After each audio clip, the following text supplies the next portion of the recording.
Welcome in once again, guys. We're here to feed that Yu-Gi-Oh cardboard addiction, guys. You guys already know we have none other than Rogue Hero himself, man. Back at it. Hey, he's back at it, guys. We said we would bring him on, especially after YCS Providence, just to hear his take in the sense of a competitive player's mindset and compare that to the markets, cards making moves, cards that maybe you should be picking up right now, and things of that nature. So we'll leave his link to his channel in the description down below. First comment as well. You want to make sure you subscribe. Hey, just great content. You know, been catching these videos as of late. They're fire, man. Look, podcasts with thank you know, great Yugi tubers, things of that nature. You do not want to miss out. Make sure you go subscribe right now. So Rogue, hey, he already has a couple of picks in mind. Literally, no pun intended, picks in mind called Dragon's Mind. This comment from Alliance Insight is a comment that is a counter trap and that is very effective. And again, commons, you have them at what, 8 pennies? If these are 15 pennies or 20 pennies, you're already up to 2.5x.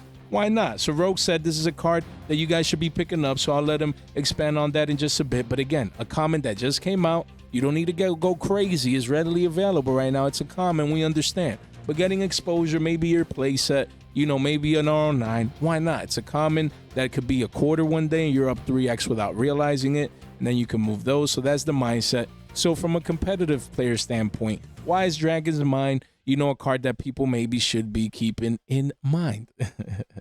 So Dragon's Mind, the thing about this card is, so in the LCG, literally almost every Ryzeal player when it came out was siding and maining decking this card. And Blue Eyes players as well. It's really good. I've tested it at locals today. It actually won me a game against Maliss because it hits monster effects. It's just like Solemn Judgment, but it's a little bit better. It hits monster effects, negates spell and traps. You can pay 2,500 life points to reset it. So it's really good because it's a trap card for one. For two, in the decks that it's using, it's insane. And then also for three, it's dirt freaking cheap. If this card was a secret rare, it'd be instantly to me like a $30 to $40 secret rare off the rip. That'd be probably an $80 to $100 secret rare if it was high rarity. So Konami honestly did us a solid by making this card common. I can honestly realistically see this being maybe $1 common one day, maybe $5 if it gets heavily used. Kind of like how Smashing Round was back in the day. But really, Ryzeal players, Blue Eyes players, they will definitely love this card if you want a side deck. It's a side deck card. It's really good tech. And even if it's $1, I think it's still a good buy. It was 8 pennies. Yeah, literally 8 cents. And I also think it's short printed. I don't want to say it's short printed, but I opened my box and I only pulled 3. So that's something to say about how the ratio of that card goes. Literally, that's an amazing point that Rogue just made. You know why? Because commons, you usually see 300, 200, 300 listings for commons, and you come down here, hey, the math, the numbers right here, only 100 listings for a common. Of course, you're gonna see walls of China, people owning multiples, is understandable. It's a common, guys, but at that same rate and time, like 100 listings is nothing for a common. So again, like Rogue just said, great insight in the sense of scarcity. When you compare it to other commons, there's demand, guys. When you see volume, 2,000 sales, guys, and then 1,500 sales back to back, 3-month candles, that is very impressive even for a common. So keep it in mind. You already know the meta relevance potential with this card of, you know, hey, if you see $1, you're up 10x one day, that'd be amazing. And even if it doesn't go up to $1, 3s or 5s as a common, even if it's 25 cents or 50 cents, you're gonna be up a couple multiples. So I love cards like these where you just get exposure. You're not gonna break the bank. Right. You're not gonna buy 100 of these, but just getting 3 to 9, like Rogue said, you know, to me sounds great. You wanted to add something, you know, to this? Yeah, I was gonna add something. It already topped the nationals this past weekend. I think it was and it was overseas. I saw it in the Ryzeal Facebook group. Okay. This guy, he was playing it in pure Ryzeal. He side decked it and he topped with it in his side deck. Okay. How good it was. So yeah. It's already it's already being in topping deck list. So just to bring that part up as well. Of course, that's very, very important for us to understand. It was in the Austrian nationals. Austrian. He topped okay. with the Austrian. That's good to know. So I mean, the card is already getting results again, even as a common. Just something that you guys definitely want to keep in mind. And then his other pick is Onomatopaira. Man, I'm bad with names. Just Onomato. That's called Onomatopaira. Yeah, there you go. Yeah, that's very Onomatopaira right here. Quarter century secret rare, guys. This Card works with Zubaba, Gaga, Go, and Do. Man, you can't make this stuff up, man. You just can't. But that doesn't take away the whole archetype. Look at that. Like Rogue just said, it's a search card, guys. Add up to 2 of these monsters. So it's a search card. That was, if you go to the monthly, this card was $1. And you come up here, the card is pushing 3s already out of nowhere. No one has been realizing this. No one understands why. That's why we have Rogue here, to provide that vast knowledge on reasonings and fundamentals of why a card like this, that was a joke not too long ago, is up 3x and can potentially keep going up, guys. You can see is at a $3 price, quickly goes to 4s and eventually 5s and beyond with only 3 pages, 28 listings. So why is Onomatopaira, going up, bro? We need that explanation, man. Well, this honestly for Ryzeal, post ban list, if Ryzeal gets his in the TCG, this Ryzeal's Gaga deck might be the next best thing. In the LCG, the deck is seeing some smaller results. Every deck let's play is 3 of this, alongside a new Gaga support that I think comes out, and I think a Duelist Advanced. Don't quote me on that. Okay. So it's just profuse. This is an easy pickup now that's dirt cheap. It's a quarter century, so it's a nice rarity. And moving forward, if that deck ever becomes relevant in the TCG, it's gonna be either a $30, $40 card, kind of like how 7th Ascension and 7th Tachyon was. Well, 7th Ascension was, where it was like $1, then it went to like $40, and then now it's like back down to nothing because it got reprinted up the ass. I think it's gonna be like one of those scenarios. Right now, it's cheap.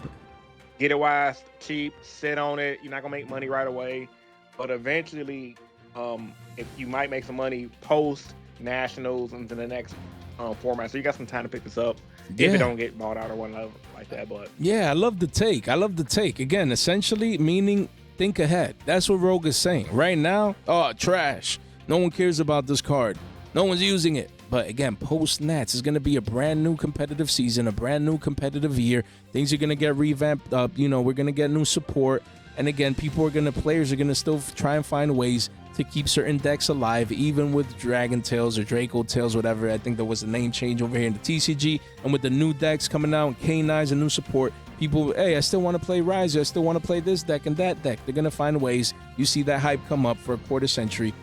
Again, you just never know. Double digits in the future, definitely in play, man. And with these quarter centuries, like Rogue said, you just never know their ceilings, man. You just never do. It'll just depend on the hype and the utility by then. So just a quarter century, under $5. One to keep in mind right now at around 3s, $10 for a playset post-tax. If you want to get exposure, you can definitely make those considerations. And guys, first link in the description down below. You want to make sure you fast track these cards one by one as we go talking about them. Just like Rogue said, we went ahead and made this market watch together. He had great calls in this, as you guys will see. So you want to get exposure to these. If you want to fast track these or buy any of these, first link in the description is the play. And then we actually opened up a marketplace, guys, a trading marketplace. Shout out to Sage, for just working on this. There's marketplace rules. You can come in, read those in the Discord. You want to make sure you join the Discord. Here, and link in the description down below. Boom, one click. If you want to trade cards, if you're looking to trade, here's all the rules, the disclaimers, everything. But we have opened up because there's over 1,000 people in here. And, you might be looking for a card that someone has, so as long as it's safe trading, we have rules in place to promote that. Make sure you read these and get exposure to that if that's a thing that you guys are interested in. And then we have an X giveaway, like, follow, and retweet over here. Let's get this to 100 for a Ghost Rare giveaway and these 3 cards essentially, for one lucky winner. Don't miss out. And lastly, we have Billy Bob's, man. Now? Billy Bob's. What was that? I'm gonna go ahead and share that right now. Yeah, look, Rogue is participating, man. Rogue is gonna be that guy that's gonna win the Ghost Rare. Nah, we'll see, man. Hey, it's a giveaway for everyone. Make sure you like, follow, and retweet. Link in the description down below. Make sure to not miss out and go grab your Billy Bobs, man. Make sure you add that to your collection. So yes, we have YCS Providence. We covered this event on early Monday. Just when I got back home. Flew in, immediately made a market watch, and the event was fire. It's always fun. But I wanted to bring Rogue on after the event because, again, I love picking a competitive player's brain, especially Rogue, just providing you that insight from the playability angle, the decks that top, the reasoning behind it, and moving forward for the next 2 to 3 months, heading into Nat season is really the most important format of the year. It's the most important, for a competitive player. Sure, many, I have my invite, I have this, but there's a lot of people competing still out there trying to get their invites, and also this current format most likely can translate into Nats itself as well. So again, let's go ahead and discuss here. First of all, there was 1,572 players, and we had Mitsurugi right here taking it over, Ryzeal and Maliss. We're just going to touch base on the three main decks on the floor. So again, we obviously had Ryzeal Mitsurugi winning the event, taking over the event. So again, I'm just going to ask Ro if there's anything that pops out competitively, the deck profile. What do you think about taking over? Was this expected? And just your reaction about this. Honestly, it was to be expected. Everyone knew this was one of the most cracked decks going into the event. Between this and Maliss, gladly Maliss didn't win. I say sadly because I want the deck to get destroyed, even though it's powerful, but it suffers from the same issues Ryzeal has. Right. Sometimes it just bricks. Ain't nothing you can do about it. And sometimes it just lose to Lancia. Like I had a game today at Locals that I actually won. Literally, I went first, had my Dragon's Mind, opened it up with everything else, Artifact Sanctum and everything. I go 7 Ascension, go search Tachyon. He rolls me. I'm like, set 3, pass, draw phase, activate Sanctum, go grab Lancia, tribute Lancia. His whole hand was freaking Maliss monsters. He just had to pass. My turn, draw, that is wild. Tachyon. And I OTK'd him on my turn because, once again, Dragon's Mind. I went dual drive, effect, tried to go Ash, my Dragon's Mind. He didn't know what the hell the card did, so I'm just saying, not trying to promote Dragon's Mind, but like, right. Decks like Maliss, it has silver bullets, and sometimes that's why it gets cooked. That's what's stopping it from winning. This deck, Ryzeal Mitsurugi, even though it has a silver bullet as well, a little more consistent. I've met Charlie personally a few times before in the past. Interesting. I know he's a really good player. He's out of Indiana, but I knew some of the dudes he used to play test with and everything like that. So not surprised he won. He's Dragon Duel World Champion. I actually interviewed him, but he's actually featured in one of my older vlogs years ago, like pre-C19 when he was like 14, 13. That's so crazy. Just to see that kid's progression into a grown man. He's like 19 now.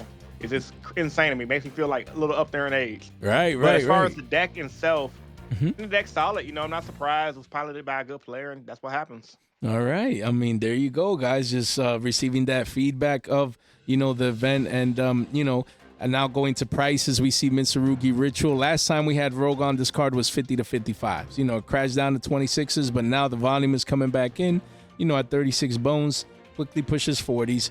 So like Rogue just said, I mean, this card is making moves, making plays.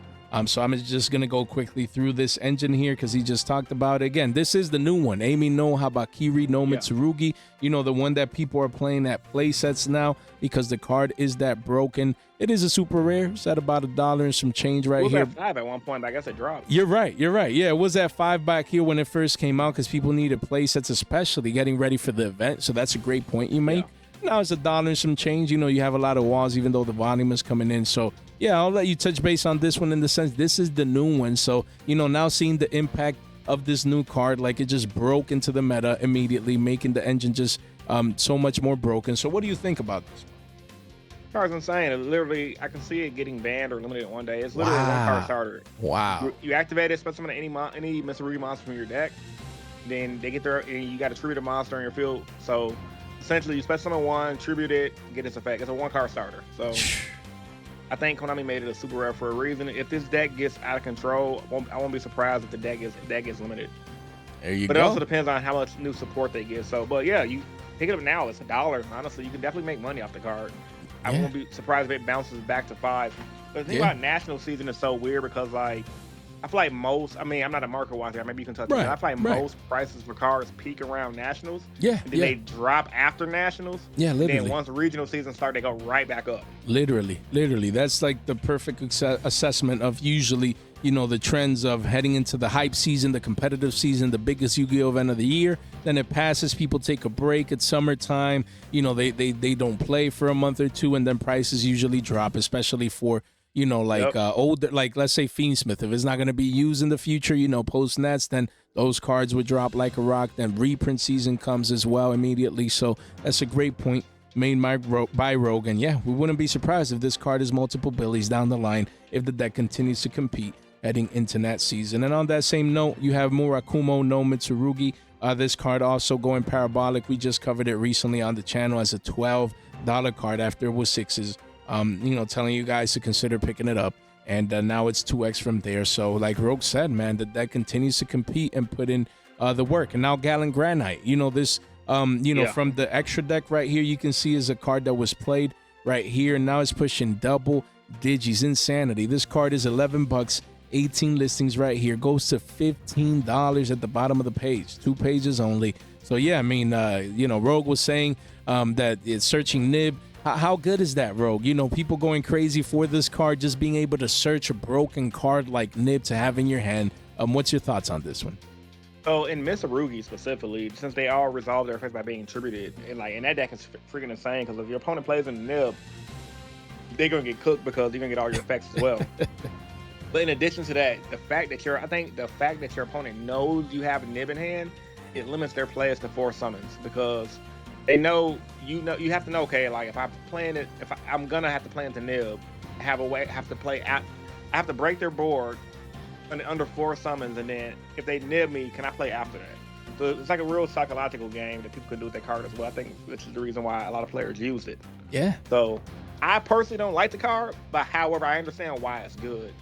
And the price reflects that. It's like $13-14 right now. Excellent take. I mean, yeah, that's there's nothing really for me to add. The mental game, knowing that you're, like my opponent will know I have it, then they need to play around it, and it starts messing up with their plays.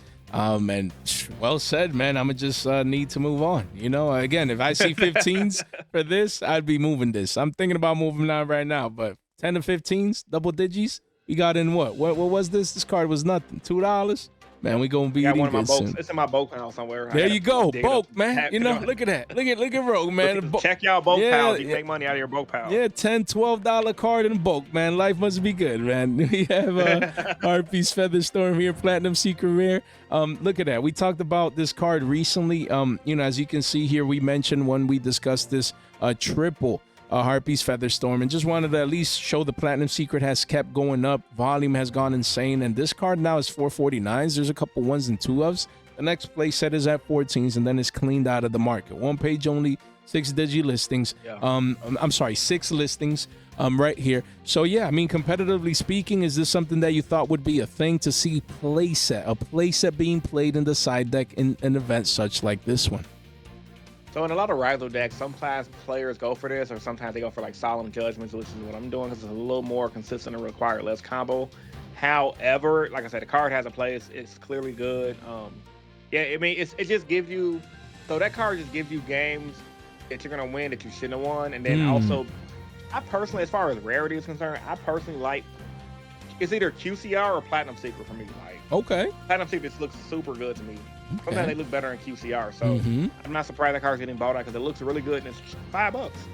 Yeah. I mean, I know that's a lot of money. That's like a sandwich in some places. Like, $10 now, but like, you get like 3 of those, I mean, you can make good money off that card. Like, honestly, you're eating good if you get that card. Yeah, I mean, if you're gonna play that deck, that is. So overall, it's a solidly good card. Like I said, you can either play that or play Judgment, but that card, when you resolve it, it's game. So literally, it's kind of the man, mentality of you're playing to win or you're playing to survive, essentially. Yeah, like Rogue said, I mean, when people activate this against you, you feel like you lose. You just can't activate any monster effects. Can be used, Wild, just broken. And the quarter century, that's why it's 20 bones right here. Still hovering around 20s, but it does go into the 30s at the bottom of the page.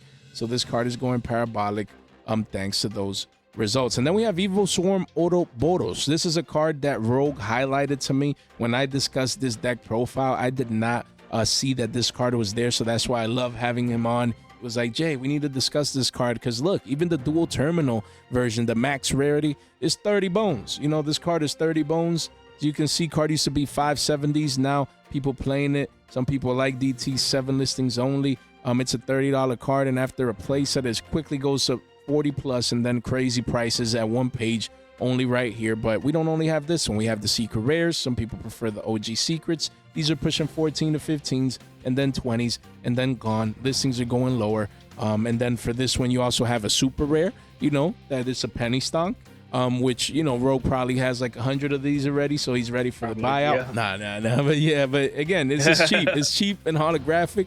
Again, a quarter right here. If you need this card, I'd be getting exposure. As you can see, people are actually playing and winning decks, guys, right here. So definitely one as a super rare to keep in mind. So yeah, just in general, you mentioned this card.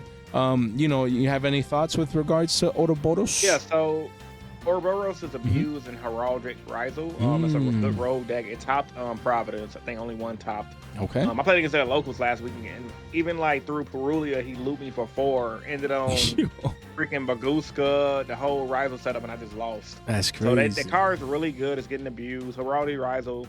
In the OCG, it was a deck. Then it kind of faded out of favor. But right now, it's still a good deck, honestly. So if you don't want to play pure Ryzeal and you don't want to play Mitsurugi, as my boys say here, try that build and just go hand loop and make people suffer. Like if you guys didn't play in 2012 back in wind-up format, you don't know how bad it is hand looping people. It sucks. It's pretty much a guarantee. It's a FTK. Yeah. And decks like Mitsurugi and the other Ryzeal decks, all they're doing pretty much is when they just have full combo, they're gonna make Ouroboros, rip a card of your hand, overlay this with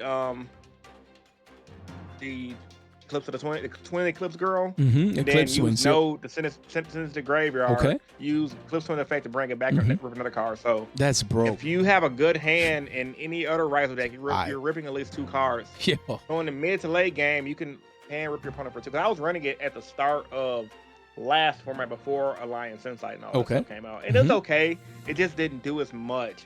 But like in a grinder deck like Mitsurugi, where they already got Ame saying negate or discard a card out of your hand, and you bring this dude out, discard another card out of your hand, and then you clip it with Eclipse Twins, bring it back, get another card. So it's really annoying. So of course, I mean anything once they start getting it going, that goes to your hand, like it's just broken, man. It's going for your opponent's hand is insane, and being able to do it,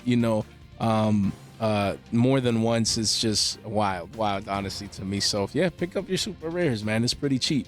And then we do have Divine Golden Shadow Dragon. We talked about this card at $20, saying that it was 15s, and at the 20s it was fine. Don't let this be 40s on you. And literally now this CR is a $43 card. 9 listings only, single-digit listings. Goes towards 75s at the bottom of the page. Just getting cleaned out. 1 page only, guys. And here we are. We told you guys this is the max rarity version, that the card was still cheap at a $20 bill per.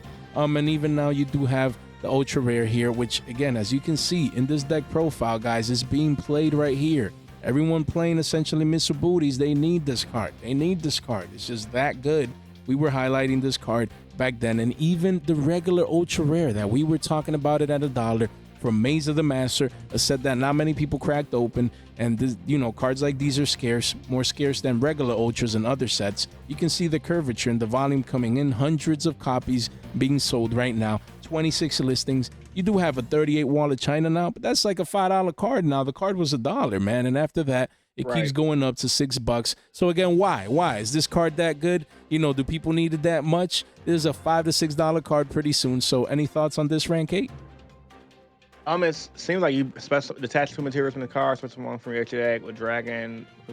Yeah, it seems pretty good to me. Like I don't play against this deck much online or at locals, and when I do, they don't go into this card. But if it's in a topping list, so typically when a card like this is in a topping list, it's for a reason. So I would say it's a solidly good pickup. Honestly, test it out. I don't want to lie and say, oh, it's the best thing since sliced bread. However, once again, it was in the topping winning list. Pick it up, reason, right? Test it, and go from there. But yeah, it gets somebody from the extra deck. I say it's good. So sliced bread changed the world, huh? I had to read it from what does the card even do? Just being honest, being real, what does the card even do?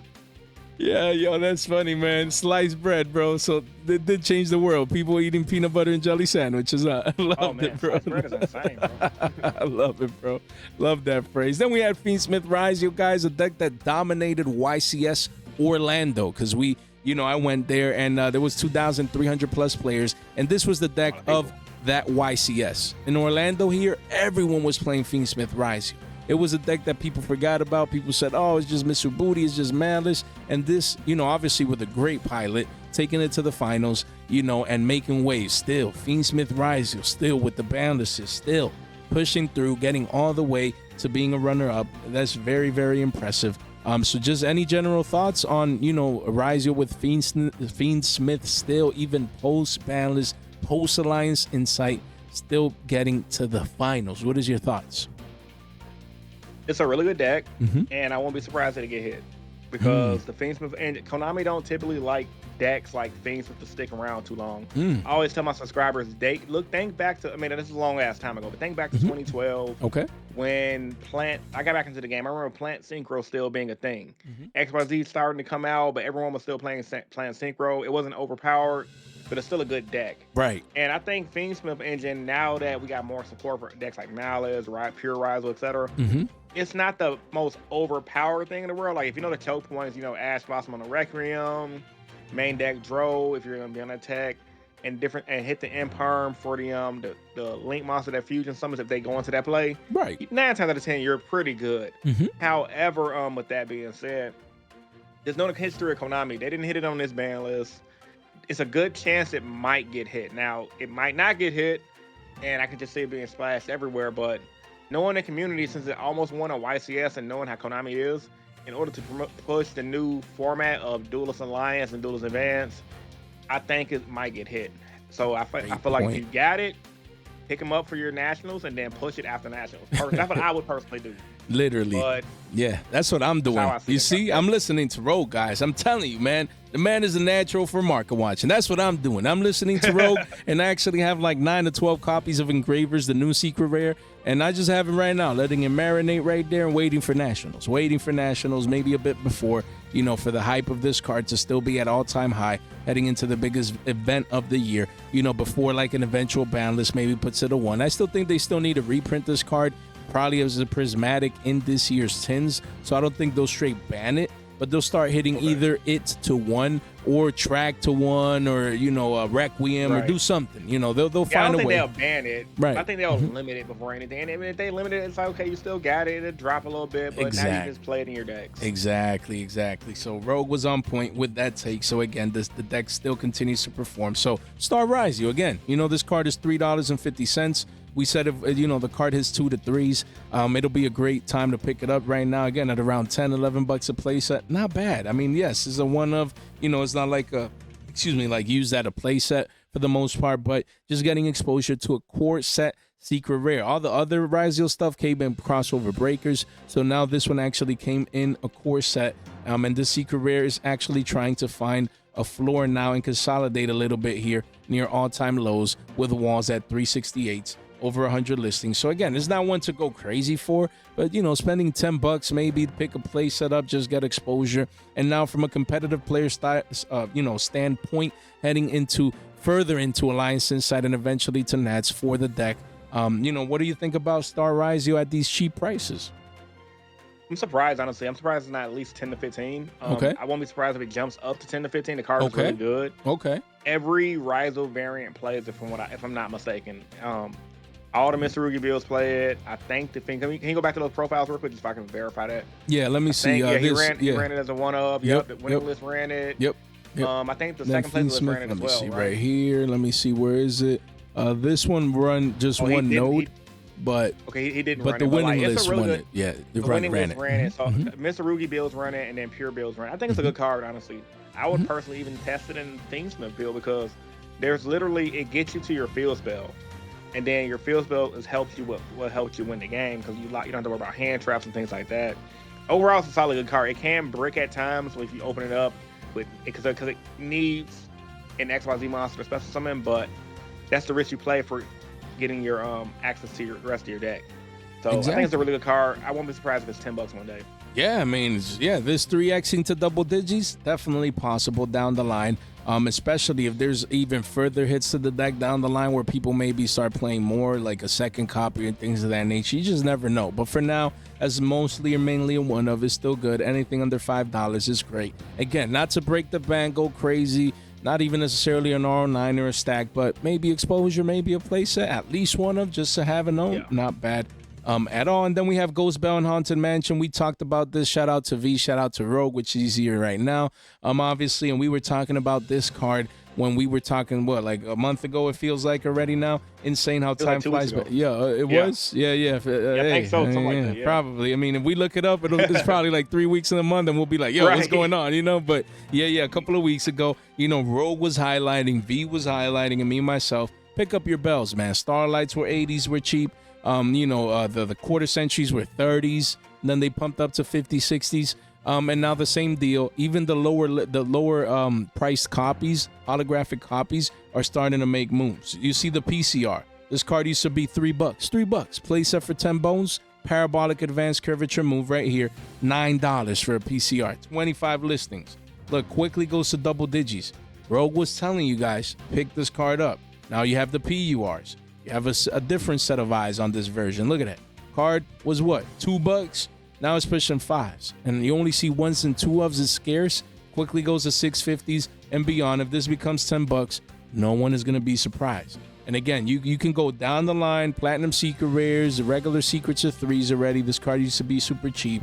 Even super rares are going to be $1 pretty soon. Again, we told you guys a couple of weeks ago, pick this card up. We're starting to see this card making waves right now, not just in the future, which we're going to discuss future meta decks in just a moment, you know, for the format post Nats, but in current decks here, played at 2s for the deck that went all the way to the final. So people are starting to play cards like these. They're starting to have an impact. Now having no Dweller, they need to find a way to hit that choke point in the graveyard to really hamper their opponents. So again, you talked about this a couple of weeks ago. When it comes to cards like these, like Ghost Bell and Haunted Mansion, DD Crow was also one that you mentioned.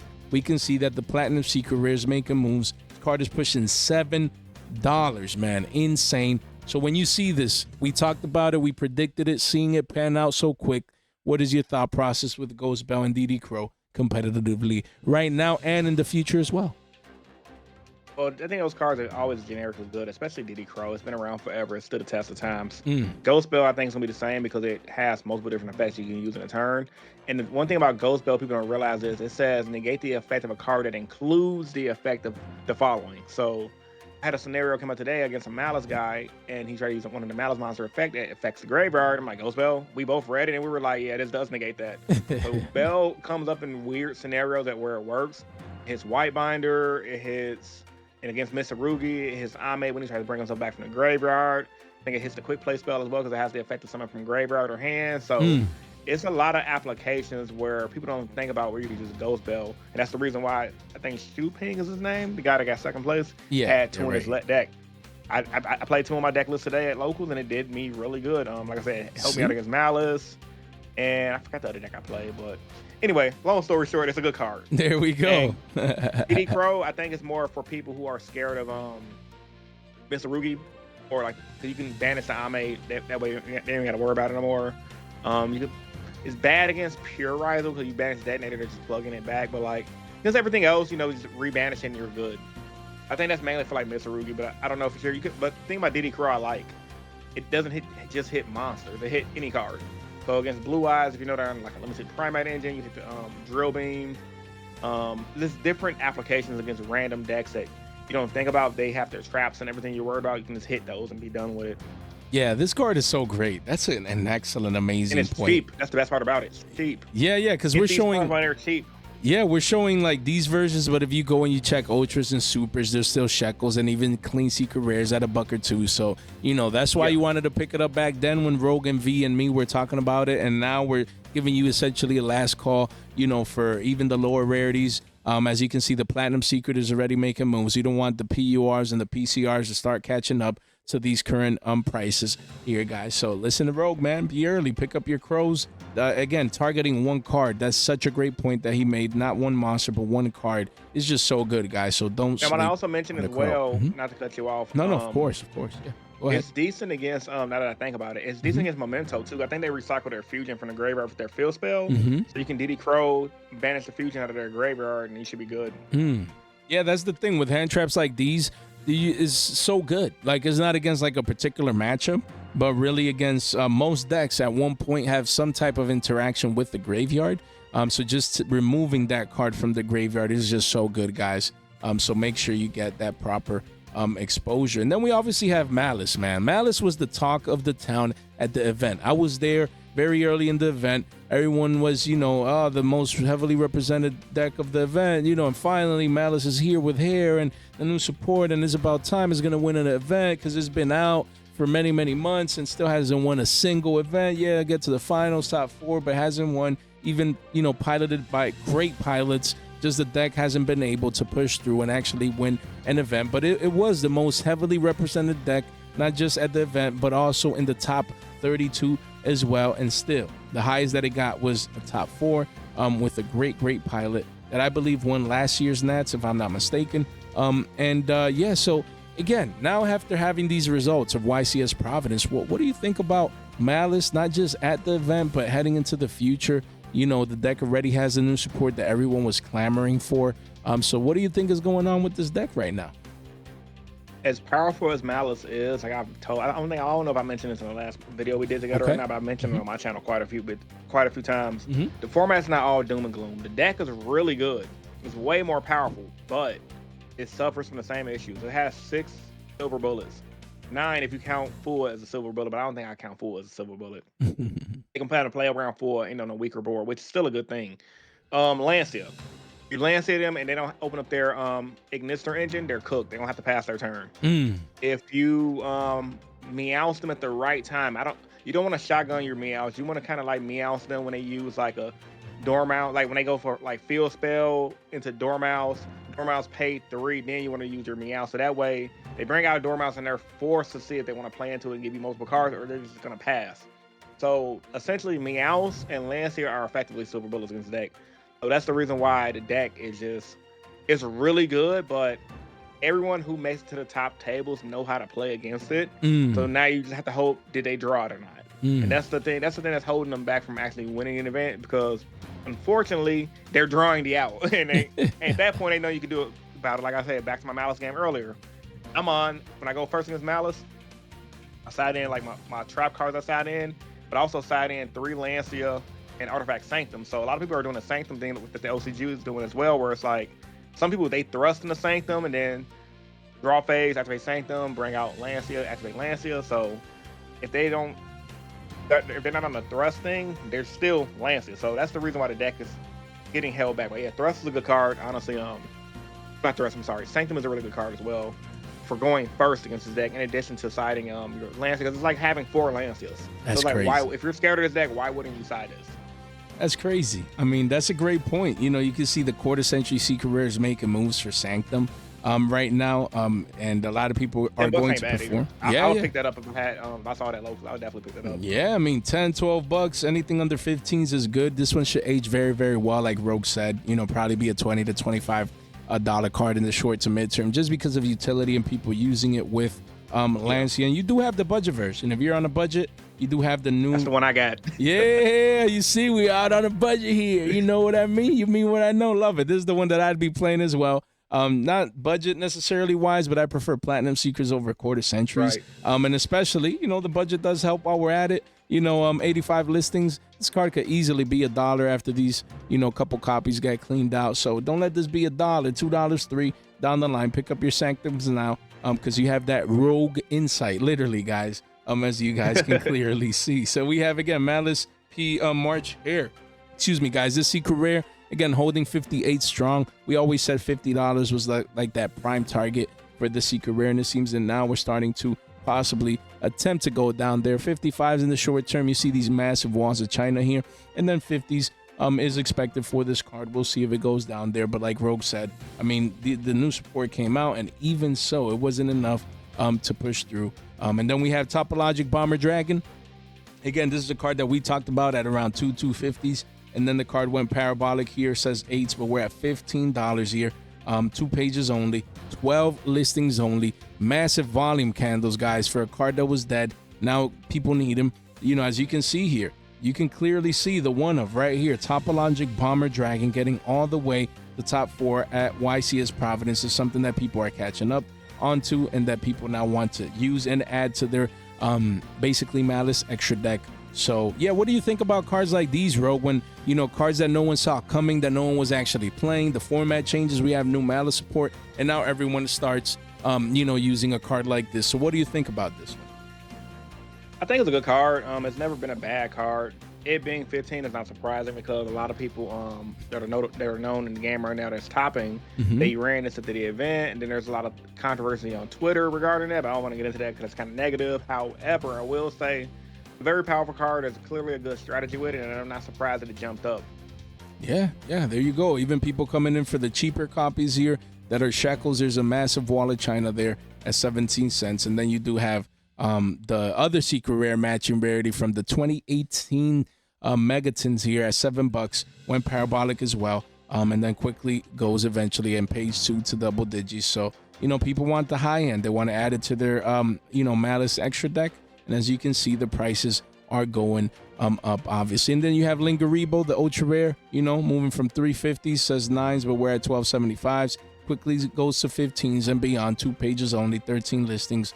So again, the Maliss deck, like Rogue said, just making moves, making plays. Rogue also mentioned that if they don't draw the backup at Ignister into the Lancia, basically they're cooked. And as we can see, this card has been just, it was 25s, then 20s, now it's 15s. And it just keeps crashing down. 72 listings. You see massive walls of China here with almost 300 copies listed. So again, the card just keeps going down in price. Yeah, what do you think about the Add Ignister engine? You did mention it there very briefly. Just being able to add these new cards to Maliss. You did, again, you mentioned it, but overall, you think it's a great addition? There's people thinking like, maybe not play this engine even though it's that good, or what do you think about this? I think it's a really good engine, honestly, because unlike, so for example, right, I like playing pure Ryzeal because I just like playing pure Ryzeal. I like the way the OCG plays their decks. It's a little more consistent for me personally. Of course. But I understand Mitsurugi is the better build. Okay. So I see this as like, why not play, because they add more consistency to the already engine. This is kind of like Maliss's version of the Shark engine, because like there was a guy who topped with Sharks at Providence as well. I think he ran like 3 Drake Sharks and 3 Big Jaws and 1 Drake Shark. So this is kind of like Maliss's version of that. Like, it's obviously made for the Ignister deck, but it goes in the Maliss deck. So it's like, why wouldn't you play? It's a really good engine. The only problem is, though, I gotta mention this. I don't think people are gonna go back to the older version, but that engine does make the deck more prone to getting hurt by Droll. Every time I've drove Maliss while they're playing into this engine, they just kind of like they're stuck. They can't do anything, so they just gotta pass. Right. So I can see a day where some Maliss players might cut it, but I think it adds so much ceiling to the deck. It's like it'll be foolish to cut it, Right. That's a great take. I get it. Like, the ceiling is so high, so broken that you need to play it, but then you have those scenarios where you get drilled and that brokenness just vanishes and disappears, and then they break, and then so they have to fine tune that balance to see what's better. But definitely a great take with that one. And then we have. And I also want to mention too. I think the reason why the my bad. No, I think the reason why the Maliss stuff went down is because they didn't win Providence. I think the reason why it was so expensive is because everyone expected to win. Everyone was saying it was tier 0. All the pros was D-riding the deck, and I was telling people, like, bro, the deck didn't run the OCG. It's not going to run the TCG. And everyone was like, well, they didn't have Mitsurugi. I'm like, what the hell does that got to do with my point? That actually makes your point. That couldn't outbeat pure Ryzeal in the LCG. Mind of FUCK wouldn't outright beat Mitsurugi Ryzeal. That makes no sense to me. So no, that makes your point. Just saying, like, it makes your point. Yeah, I know what you're saying. I just got to get that out there. Like, it's a reason why the deck is powerful. It's just, it's the reason why the prices are dropping. Right. But if post Nats, if they don't hit Maliss, the deck's prices might go up. Because because the deck is still a top deck in the LCG alongside of all the other decks we're going to talk about later in this video. But we'll say that for later, though. Yeah, sounds good. I mean, that's a great take. People. Again, Maliss still competes in the OCG, so it's still heavily represented. It just needs to win that event over here in the TCG, which it hasn't yet. And then AI Meet You card that used to be 20 cents, pushing dollars. You do have massive walls of China here, but then it goes to $1.50. So again, the demand for Maliss is still there. It was still the most heavily represented deck of the event, YCS Providence, as we clearly saw there, and we clearly see with prices as well. And then we have Fiendsmith Evil Twin. Rogue wanted to mention a couple, mainly about a Q here with regards to this deck that actually got top 16 at a YCS with over 1,500 players. We see the Fiendsmith package, Bestials, and then hand traps, you name it. But again, this card making moves, making plays. So yeah, what you wanted to mention and talk about a Q in this deck. So yeah, just get at it. About essentially just revives the live twins after you wreck their field, and they start reviving themselves. So it's just a good card in the deck. That's honestly all I want to say. So I won't be surprised if this deck starts taking off post Nats. I can see this deck going because the deck is really good. The only thing that might hold this deck back is if the Fiendsmith engine gets hit, because it does rely heavily on the Fiendsmith engine to get the ball rolling. But it's a good deck. Once they get the ball rolling, you're cooked. There ain't nothing you can do about it. There you go. So again, the secret rare was $20. No one was talking about it. We were saying here on the channel, pick it up. Now it's 30s. And then we always said it could be a $40 to $50 card. And now we're clearly on its way. And now, you know, with meta-relevant applications, like Rogue just said, in Fiendsmith Evil Twin, as you can see here, definitely one to make considerations for. But yeah, this deck, you know, top. They had Imperial Iowa, Mistaken Arrest, just cards that no other decks are using right now. But that's what it takes with a deck like this to play tech cards to really make it to the top. And we can see that everything else from the deck, you know, is going up as well, as we've been covering in the channel. So yeah, Evil Twin, a lot of people like this deck. A lot of people really like the artwork. They like the way that the cards work, the way that the deck plays. Yeah, man, look at this quarter century, man, just super cheap, $4. Again, pushing fives. And it looks beautiful. I really like the artwork of this card. It's that waifu tag. No, and then when you add the contrast of like the pink and the purple, man, it's really great artwork. All jokes aside, like the waifu tag, it's a nice looking deck. Like the artwork is really good. Yeah, that's what we're saying. Like a lot of people really like the artwork, and now being meta relevant, when you take that combination, you see these cards are going up like crazy. Even the OGCR versions, as you can clearly see here. So guys, again, link in the description down below. Make sure you come over here to our link tree, join the Discord if you want to join the marketplace or our X giveaway. You want to get a Billy Bob or get $15 off over there and whatnot. Make sure you do not miss out, and make sure you subscribe, guys. We have currently our 9K giveaway almost here. You want to make sure that you subscribe so you can get that exposure. Like the video as well on the way in. And obviously none of this is official financial advice. It is for entertainment purposes only. And guys, don't forget to make sure that you subscribe to Rogue Hero. Again, first link in the description down below. You do not want to miss out. You see the man preaching here for what, already 46 minutes, and we still have plenty more. Wow. You see, we're chilling McMillan here, just talking about the markets, and just so much to offer, guys. You definitely want to swing by. Make sure you subscribe and ring that bell. So something that you know, Rogue Hero has been talking about his channel recently. You want to go check out his video right here just a couple of days ago. A very impactful video just talking about the changes of the new price support. He did want to highlight, you know, for us to look for the YCS Japan effect veiler here, just to give us an idea. Not to say that necessarily these are the exact prices that we should expect per se, but it gives us an idea, at least, like, okay, in Japan they have this type of reward system or prize system, and that these cards go, look at that, crazy, $2,000-$3,000 for some of these cards. And that'd be insane, because again, people always talk about One Piece and, you know, and other card games, or Kana and this and that and the third, and going to events and being able to get cards that are worth hundreds or thousands of dollars. And excuse me, guys, based on what we can see here, you know, it could be potentially something similar in a way, where these prize cards, people are going to want them because they can actually get them, either collect them or play them and things of that nature. So it'll be pretty interesting. And you were the one that mentioned this, so you can give people a little bit of a highlight of what you were talking in your video, so they can go catch the rest here. So, you know, about pricing, just take a moment, a couple minutes to talk about it, the impact in Yu-Gi-Oh that you think is going to have with the newfound changes that Konami recently made. So if you guys are competitive players like myself, but you also do vending and things like that, doing the market watch thing, I think if you pull one of these, don't be surprised if this card be the $2 to $3 grand in the TCG, because the OCG, they get one YCS a year, and they gave out that card to top 64, so they're in limited quantities. But TCG, that's only gonna be giving out what, to top 16, so we're still probably gonna have what, less than a couple hundred in circulation for the said year, and then Konami might change that for the following year. So it'd be foolish if they keep that up for every year on end until everyone has a copy of it. So I think if Konami does it the smart way, especially when they first come out, don't be surprised when that card be over $1 grand, $2, $3, $4 grand easily, because only the top players who want to play that, who want to have the highest of highest prestige, is going to want that card, which is what's going to make them money. So I don't expect people to sell it for $50, $100. No, that's going to be a couple grand, maybe more. I'm predicting $3 to $4 grand personally, and that's only because you can only get it by making top 16. And you can only get it by the person who won it that want to sell it. And then also, too, people who actually have that card that want to play it wants a play set. So when you factor in all those things, I can see it being pretty expensive. It's the reason why it's $3,000 in Japan, and that's the Japanese version. You got to remember, Japan, the Asia, the OCG, they're a smaller market.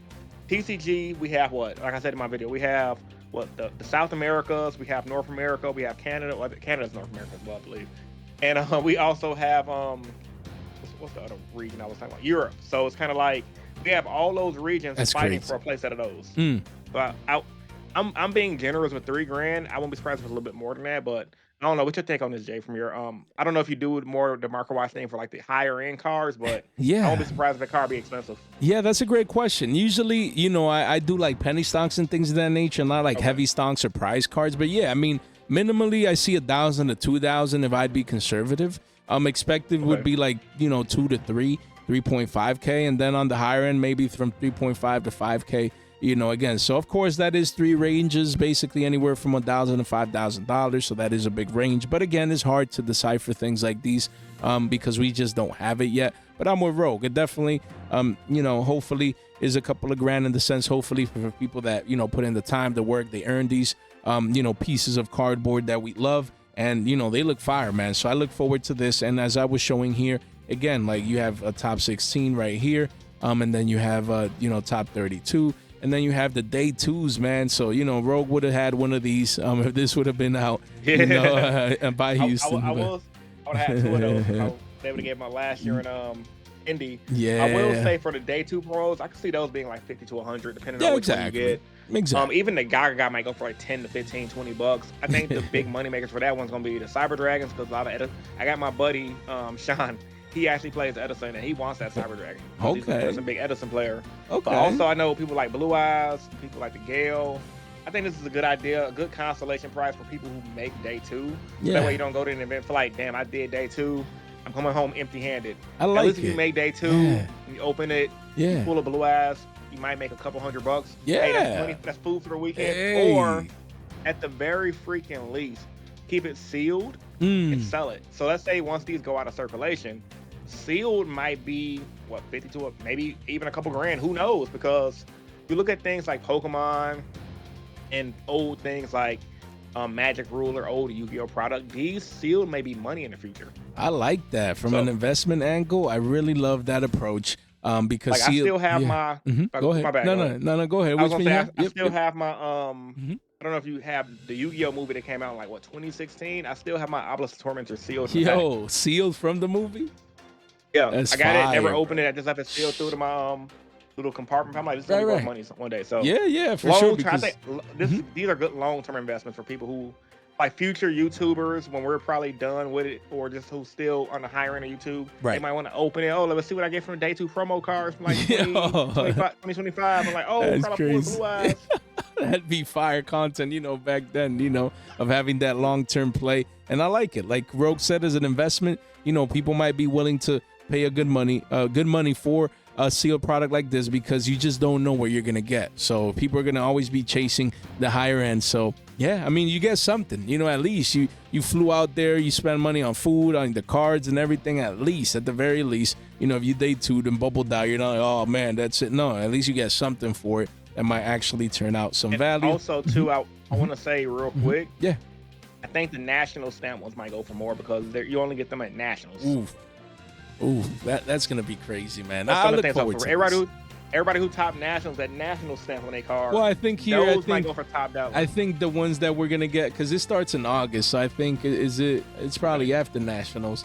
I thought it was gonna be this year. No. But no. But you're right, because next year's nationals, they'll probably have it by then, obviously, and then those will probably be worth more. It just won't happen now. But yeah, I mean, you know, first YCS post Nats, you know, people are gonna be going crazy trying to get these cards, and you know, now adding that additional incentive to compete.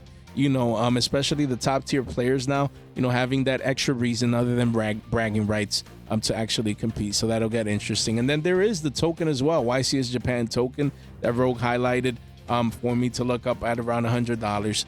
So it's insane, you know, to see if we eventually maybe get something like this as well. So I just brought that part up. It's because it's to reference the cheapness because it's a token. So my theory is in my video, which I highlighted, I'm like, if the token in Japan is going for $100, what do we think the day 2 promotion is going to be going for? Think about it, guys. Tokens going for 100. It's not even playable. Day 2 promotions might go for the very least 100, $200, depending on which one you pull. Yeah, no, we should get one of these just for participating, man. It should be YCS tokens, man. Honestly, if you pay your entry price, it should be, you know, a couple packs and a YCS token. You know, of course, readily available for everyone to participate. So yeah, go ahead. That'll be dope. But I will say, at least they give us the little tokens for pre-reg. They give us the coins. So I don't know if Japan get the coins, but we do get coins, so we do get something. Well, that's for pre-reg, but I mean, like, what? Just overall. Overall, it should be like, okay, pre-reg token, and the coin, and then if not, just everyone to have something. You know, like, okay, I paid my $20, little memento. $25. Yeah, let me get a little token, man, with a stamp. It's like what that says YCS Providence. That's it, man. I came here, I was here. You know, those are like just the little details and nuances that affect an experience, man. You know, honestly, but that's just my thought process. That makes sense. You know, I agree but I mean, of course, well, they might add it because go ahead. It did say on their thing that they're gonna add more. They said more prizes coming soon. Nice. At the end of their post. Okay, so like, I like that. They might do your idea. I like that. If you're listening, yeah, man. Take Jay's idea. Yeah. You know, listen to your boy. You know why? Because again, it's just the little things. You know, it's not. Hey, we're not gonna go crazy about it. They address the elephant in the room, which is prizing for the top tier Yu-Gi-Oh players. We understand.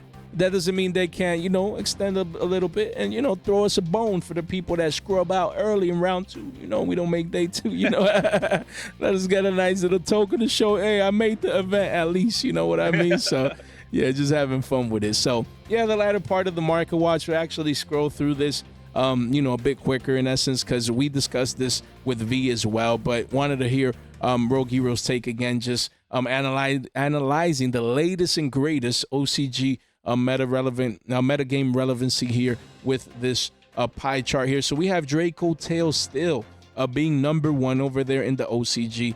We have Yummies at a close second, and then Maliss in the OCG still, even after all this time, after the demise of Ryzeal over there in the OCG, is still putting a solid 15%. And then we have Vanquish. So again, a deck that a lot of people have high expectations for, and we're going to actually start with analyzing that deck profile and some Vanquish Soul prices because it's just been insane, man. And I love doing OCG coverage because, again, most of my people here in the community, you either want to save or make money. You know, if you want to play these cards, you want to save money by coming in early.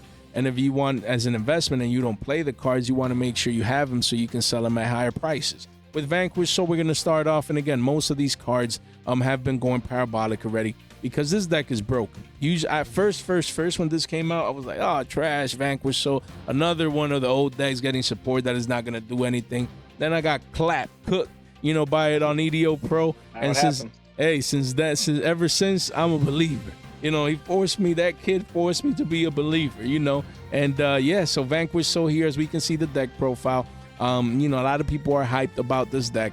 And as we can see, it's being reflected in the prices here. CR is pumping up, spiking up in price. The Megatin reprints, Prismatics going bonkers, guys. This deck, you know, these cards are going parabolic. But before we actually get to the card prices, which we will skim through, I want, you know, Rogue Hero's deck, opinion on this deck, just his take. Vanquish Soul, what you've heard about it, you think is going to be here and to translate over here into the TCG, and just things of that nature post Nats. So the Vanquish Soul deck, I mean, only time will tell for things like that, honestly. I mean, I played against it before. It's really good. Okay. It's annoying. If you don't know, you got to read every card. Usually you have to read every card. That's not a good sign. For sure. You got to study everything and learn the matchup and learn what every card does and memorize that shit. So that way when you play against it in a big event, you already know off the rip somewhat of what the deck do, even though you're going to read everything again. However, with that being said, it's a good deck, honestly. Like, I got a buddy of mine who I haven't seen that locals in a minute. He's just been busy with life. But he was a big advocate of this deck because he's a big fighting game guy. Me and him used to play the third strike machine at the card shop when they had it. And we used to go back and forth on that. But yeah, so for fighting game fans, this deck is everything. And honestly, I think it's a good deck overall. Yeah, there we go. And as we can see here with actual prices, people agreeing with Rogue, we have Vanquish Soul Jiao Long. This quarter century secret rare is gone. Gonzo. Card was $25. in today's 170s to 225s. Wow. Card getting just nuked, It pays man. to study the OCG, man. It pays. Hey, as you can see here, 2 listings only, 1 page, guys. Yeah, if you have this card, I'd be selling it to the hype. That's just me because it's getting ridiculous. Yeah. You do have the cheap ultra rares though, right here, which are around $3.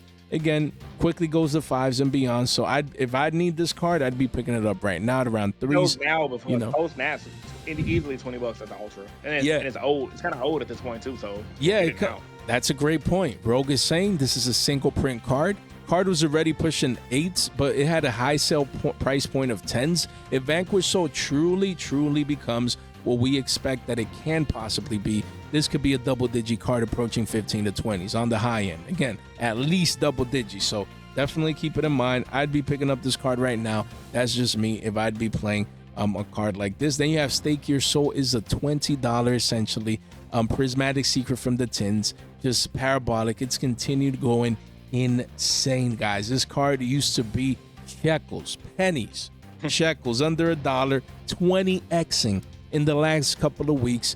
This deck has gone wild. We have the CRs, the max rarity, becoming from 16s going up, it says, to 50s. You only have a couple copies at essentially $80, then 170s, 3 listings only. Gonzo, guys. Look, Vanquish Soul raising CRs, guys, $100, 4 listings only. And in just a bit, I'm gonna ask Rogue, just in general for the deck core, what is going on? Do these prices seem like good, right? In the sense, not about buying or selling or necessarily, but as a competitive player, just his thought process. Because look at that, not just the high end, but even the prismatic secrets, you can see we're shekels, man, under $1, and now they're 15s, quickly go to 18s and beyond. They just do not stop going up. And you have the other pieces. Heavy Burger, I call it Heavy Burger just for fun. We can see this card was shekels, 50 cents, man. 2 quarters becomes $15 a pop. 19 listings. Example. Better than the stock market, man. Y'all sleeping. You see? Listen to Rogue. He's an official financial advisor. We just kidding. We just kidding. It's all for the funds, these guys. But the whole point is, look at that. Don't forget. Before I get to the deals, let me listen to just overall. You already mentioned competitively playing against the deck, the OCG analysis, but seeing these prices, just your thought process, like, it's crazy, man, to see these prices, don't you think? I agree with you. I think it's just players just trying to get ahead of the market and get things early before they jump up in price. I wouldn't be surprised if the good players who go to events and they top a lot, they're probably the ones who cause the buyout, because they probably know OCG. I'm sorry, not OCG. They probably study the OCG like I do. Mm-hmm. A lot of them have friends in the OCG who play competitively in the OCG. They know a lot of these guys. That's a like great a lot of point. People who go to Worlds, you mingle with people at Worlds. That's a great point. I've never been to Worlds. I've talked to people who've been to Worlds. Okay. Actually, I know one guy who went to Worlds, but like for the most part, all the top players talk to each other. Like right. YouTubers, like everyone talks to everybody or done cross paths with people at one point. Yeah. So I think people probably just gave them game on how good it is in the OCG, and they just bought it out early so that way they can make money, for one, and for two, play it.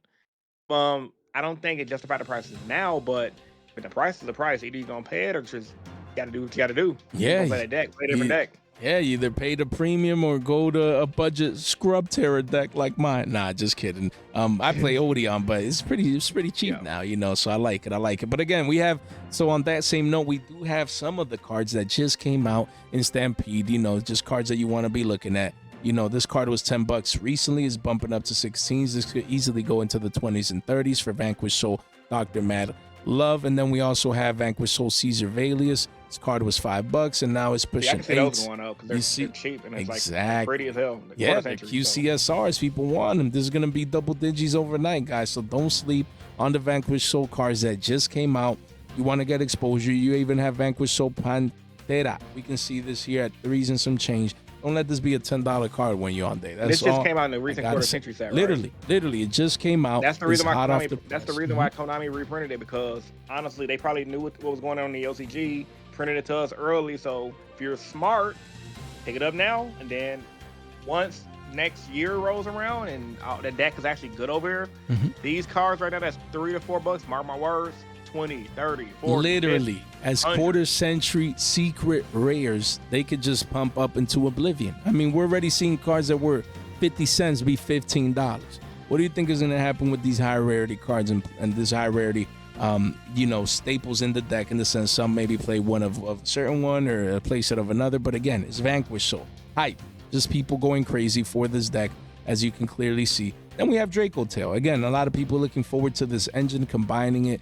You know, here we see more of a pure version, but combining it with other decks.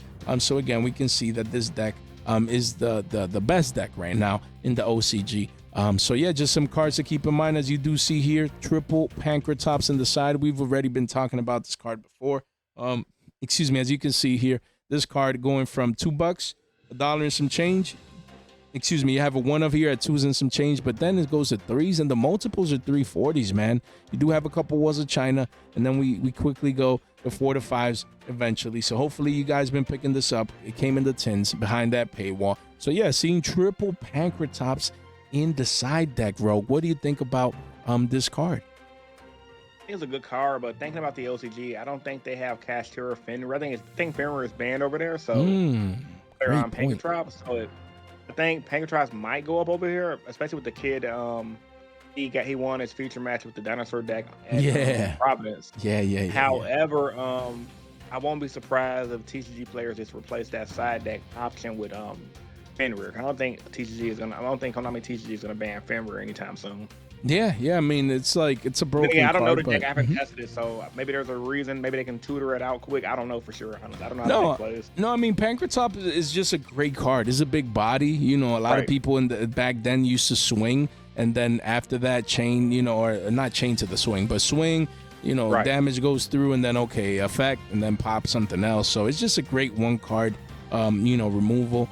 Some people use it as a 1-for-1, others, you know, swing and then use it. So it's just great, again, to see this card coming back. So you want to be ahead of the game. Don't let this be $5 or maybe even double digits one day. Yeah, still get your playset. It's cheap. It's $3. Listen to Rogue in that sense. Don't miss out. We have Kawaki Meru Drago. This card is what? Used to be $9, single digits. Now it's pushing 14s into 15s and eventually $20. 11 listings. You know, listings are going low, so demand is coming in for the high rarity. Don't let this be a 20 piece on you. 20, 25s, you come in now in the low to mid teens. Make sure you get exposure. You do have the Platinum Secret Rare as well. You know, a card like this that you see meta relevance right here as a 1 of in the future, but also a card that is played in Edison, if I'm not mistaken. And you see this card with Shekels, man. Platinum Secret Rare, we were talking about this at under $1. You wake up one day and the card is 250s, and pretty soon goes to $5 for a Platinum Secret Rare.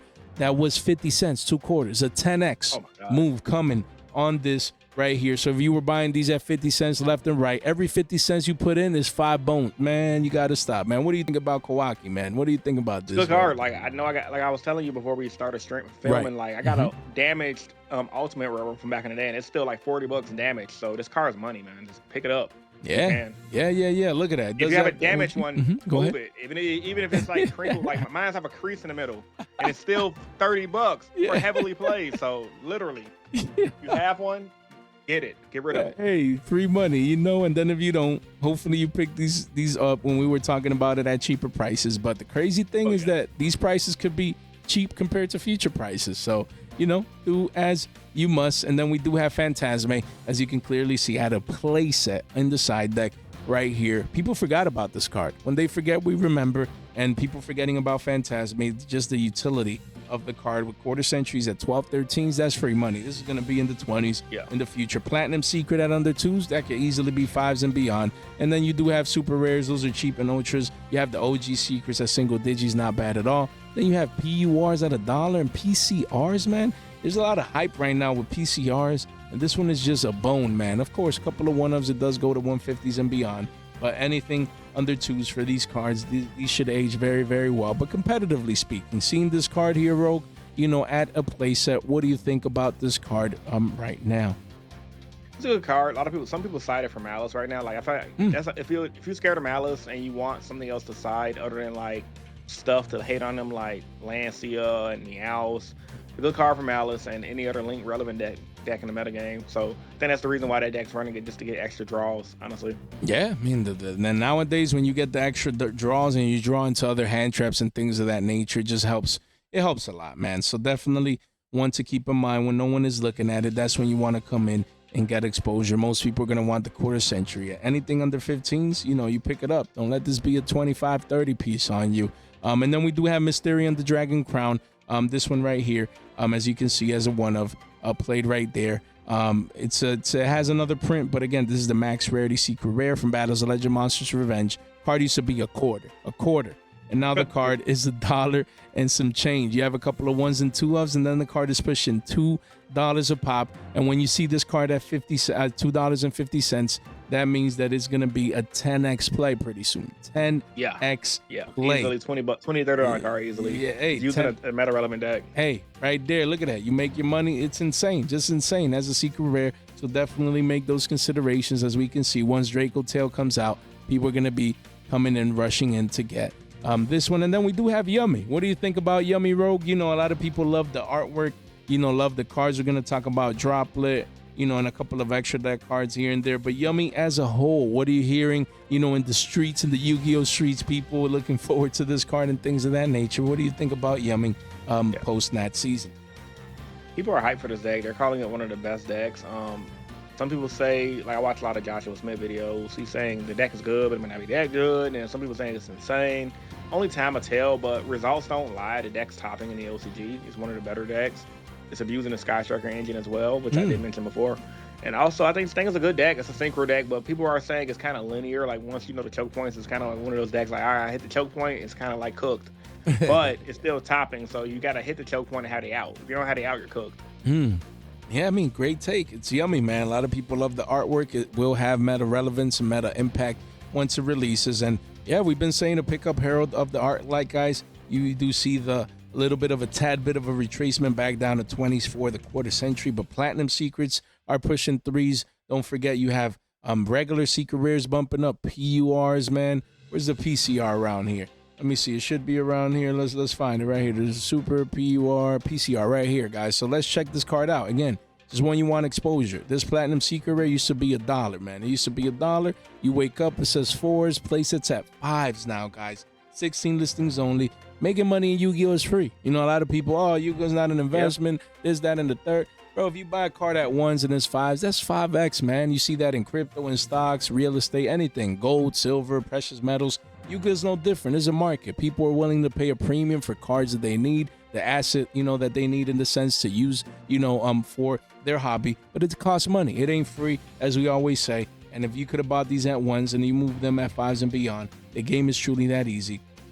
Great time to be alive and in Yu-Gi-Oh. Look at that, Rogue. We even have secret rares, clean secret rares that were like quarters. No one cared about this as a secret rare. It was readily available. If you go to the yearly chart here, you see that the card, the low sale price of a penny. I mean, it was low. It was low. Now officially $1, going from shekels to billies. 51 listings only, and the walls are at 2s, man, for a secret rare that was free. Insane. Just the money that people could. I have a stack of these that I was buying, you know, more than 10 copies, probably like 15 or 20s. Got them for quarters or for a couple quarters here and there. And now there are a couple billies here and there. So I mean, the game is that easy. And after I cover all of these, I'm gonna, you know, ask your opinion on just the card, you know, meta relevance of the card, the utility. But look, PUR is here cheap. Card was 83 cents. You see it at $1 and some change, and then it quickly becomes 2s and beyond at the bottom of the page. And you do have, you know, the PCR here. This card is $2 already essentially, and you don't see a lot of listings. 2-ofs, 3-ofs, was a China. No. Yeah, you see, those are the cards you want to pick up while you can. Exactly. Look at that. 2s quickly goes to 3. So now from the meta relevant aspect of it, Herald of the Ark, like it's a broken card. And as you can clearly see, used right here. What do you think about the card? Any deck that can run Herald is a good deck. The card's insane because if I'm memory serves me correct, any monster cards in the graveyard is banished. Then on top of that, it just when that's sent to the graveyard, you add a spell card, I believe, right? Yeah, it has 3 effects. It has 3 effects. A lingering one to banish monsters sent from the hand or main deck. You know, they banish it. Then it's an Omni Negate, which is insane. Yeah. Omni Negate and the tribute to negate, and then it also searches 3 effects in one card. Golded. Wild. So yeah, listen to Rogue, my buddy, man. Go David, ahead. They used to play a synchro day. He'll bring this out on me. I'm like, oh my god, this card is so annoying. Yeah, the card's good. Honestly, pick it up. Yeah. It's using one of the best decks for the future. Pick it up.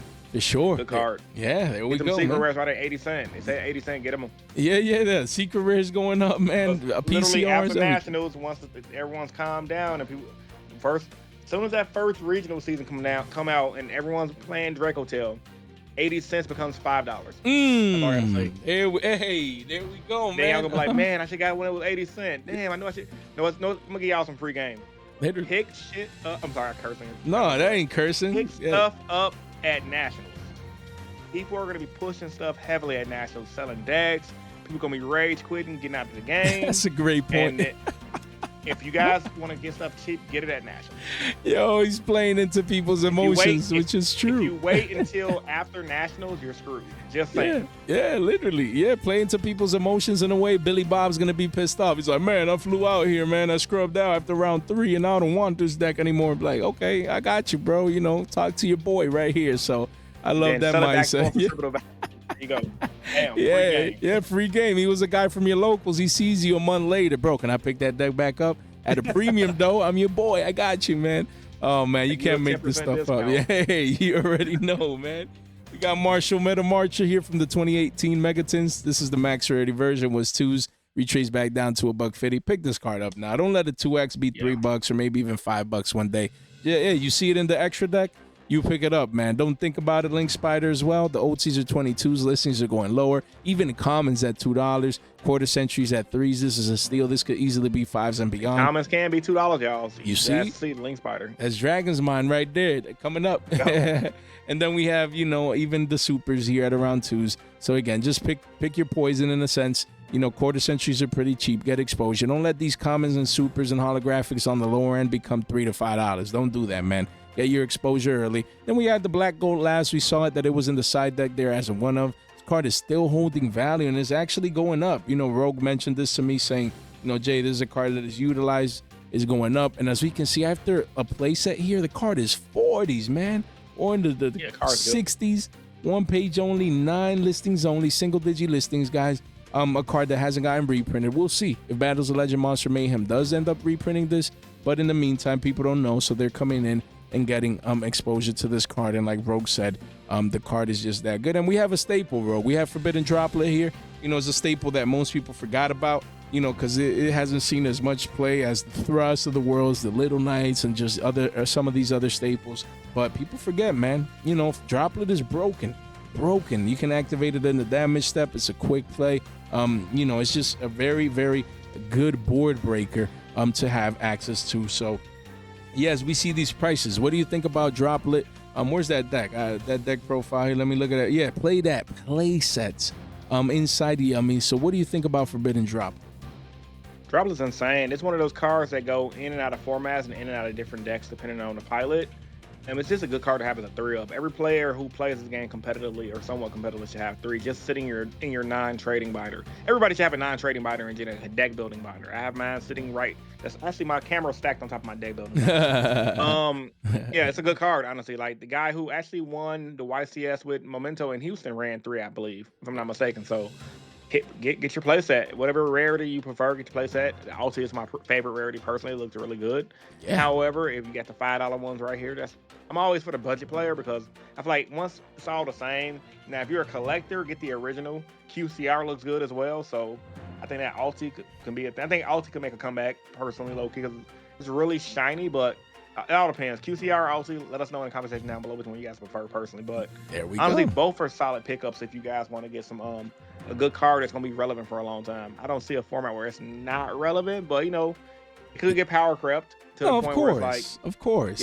Yeah. Staples cycle in and out of formats all the time. Look at Diddy Crow. But yeah. How long? You see, it was, trash. No one cares. We have Dweller, and now all of a sudden people need it. Same with Droplet. All versions are pushing 10s pretty soon, double digits. So look, quarter centuries or 60s. This is going to be 75s in the short term, and they can even hit triple digits. Needed at play sets inside the Yummy. Oh, this card could be $100 card down the line, and no one would be acting surprised. Just like the old tier already. Players too. Players. That's a good point. The guy that just top 8 right here. Where is it? Steven Santoli. Yeah. Topped right here. With right Christian Horus. Yeah, right here. Look at that. Horus Christian. Right there. Look at that play set. Right there. So great take. right here, guys. People sleeping on the card. Don't sleep on it. You want to make sure you have your, like you said, man, me, I have PURs. I have like just a bunch of PURs of all these staples, just like you said, in case I want, rarity doesn't matter, but it's just to make your case that you made an excellent point, that just a binder that you, if you're deck building or you need access to a playset of a card, you're like, yeah, here's my binder for that. So that's a great advice to pick up on, because you don't want to be paying premiums. You want to get these low, have your personal playset just in case you need access for it in the future. And then lastly, we do see obedience. Yeah, go ahead. My bad. No, you're good. You're good. No, you're good. You're good. No, go ahead. I keep seeing people. I just gotta let's get on that point again. I might make a video on this. I keep seeing people literally locally. They'll sell an engine, buy it back. Sell an engine, buy it back. I'm like, dude, just make a binder out of it. Like, we need to see that video, bro. I get some people. That's a great topic. Things happen. People have money problems. Right. I've been there. Right. But if you're gonna buy it back in the future, just manage your money differently. I know everybody. It's a hard pill to swallow. Right. However, and everyone's living situations different. Mine ain't perfect. Trust me. I am far from rich. Right. However, I will say, I have staples like literally. I have Cosmic Cyclone and Secret Rare, and I got it in 2015, and I never moved it because I'm like, I'm gonna probably need this once again. It's still sitting in my binder till this day, and I could have moved it when it was like 20 to 30s, and I still kept it. So, just saying. No, yeah, I mean, some people also prefer the first set OGs, and usually, even though with the reprints at first, obviously they crash, but then throughout time, those first set OGs like regain that value back. Just because a lot of people prefer those regardless. So yeah, that's a great point. Hopefully you make a video so we can all see that, you know, just like, okay, a binder video, like, okay, something to keep in mind. Just keep your personal playsets and things of that nature. So I look forward to that one. Honestly, and yeah, that's the last card that we see here. Played at threes in Yumming Obedience School, just continues to, you know, maintain a solid $3 mark, as we can see. Yeah, literally, they were penny stocks, you know, and shekels, and now they're billies, and just this easily, if it doesn't get reprinted in Battles of Legend Monster Mayhem, this card could be a $5 to $10 card across the board, independent from rarity, guys. So definitely one to keep in mind. Yeah, go ahead. That'll be the perfect ultimate rare reprint for Konami. Yo, you imagine an OT? Ooh, especially for Yummy players. Oh my god, that'd be so nice. Hey, Konami, listen, man. You know, listen to my guy Rogue, because he's on point, man, making these great calls. I'm just like Perulia and all these buyouts, man. You know, Rogue the buyout man. Still mad about that. I overpaid on Perulia because my You see, man. Yo, he overpaid with his own, you know, getting the same card that he told you guys to buy, because the game is that easy. We put you guys first, man.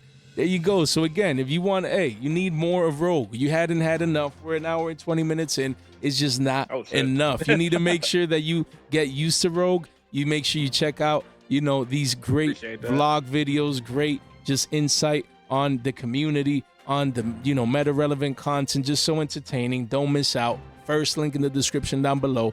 If you made it this far, you might as well subscribe. Ring that bell. Make sure you tune in. Yeah, go ahead. Yeah, I was going to say. Bonus card for you. Yeah, of course. Okay, all right. Hero Support just came out. Okay. I think the card is really good. The new Thunder.